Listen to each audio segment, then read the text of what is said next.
Her har vi GeoGebra tændt, men før det så skal vi tage et kopi af det her kort, som vi har de 2 ører, og det har vi gjort ved at tage klipværktøjet.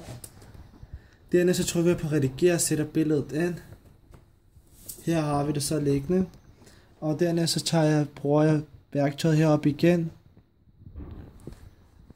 og trykker på linjestykke.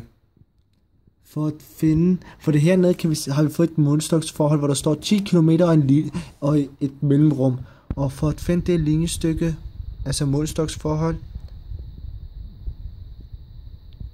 på tegning, det vil sige, at 10 km på tegning er 3,22 cm, som er CAD.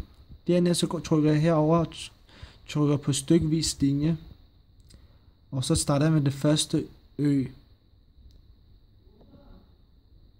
Og så trykker jeg på nogle punkter på øen. Laver jeg nogle punkter her på øen. Langs kysten.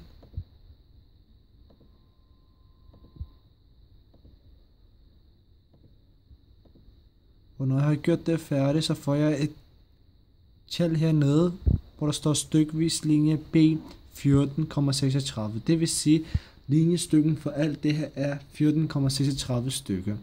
14,36 cm. Og for at finde hvor stor, jeg mangler lidt punkt her, undskyld.